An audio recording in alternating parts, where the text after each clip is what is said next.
नमस्कार, मैं अनिरुद्ध भाटी हरिद्वार भाजपा नगर निगम में पार्षद दल का उपनेता हूं और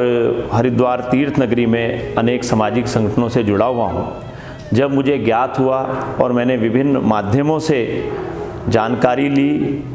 कि जो हमारे देश में वर्तमान में शिक्षा का स्तर गिर रहा है, उसकी रोकथाम के लिए स्वामी करमवीर जी महाराज ने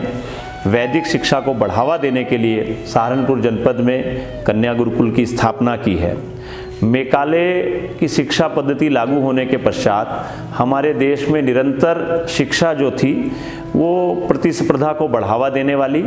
और गला काट प्रतियोगिता के लिए युवा पीढ़ी को तैयार करने वाली थी, जिसमें संस्कारों का अभाव था। वर्तमान में जहां अनेक शिक्षण संस्थान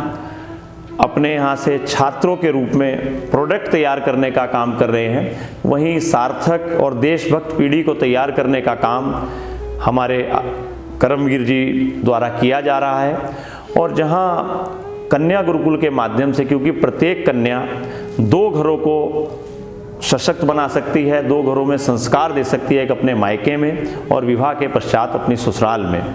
तो उन्होंने सर्वप्रथम कन्या गुरुकुल की स्थापना कर वैदिक शिक्षा का नया आयाम स्थापित किया है। और आज पूरे देश में आचार्य करमवीर जी को जिस रूप में समर्थन मिल रहा है, जिस रूप में लोग उनके कार्यों को सराह रहे हैं, ये हम सब लोगों के लिए गर्व की बात है। उनका जो सार्वजनिक जीवन है, समाज सेवा का, संतई का जीवन है, वो हरिद्वार की पावन धरा से प्रारंभ हुआ। जिस प्रकार गोमुख से निकलकर माँ गंगा जी कलकत्ता गंगा सागर तक जाती हैं, उसी प्रकार करमवीर जी का जो सार्थक संदेश है, वैदिक शिक्षा के उन्नयन के लिए उनका प्रयास है, वो आज उत्तराखंड से निकलकर उत्तर प्रदेश होते हुए समूचे भारतवर्ष को नया प्रकाश देगा, नई ऊर्जा देगा। और जब उनके संस्कारों के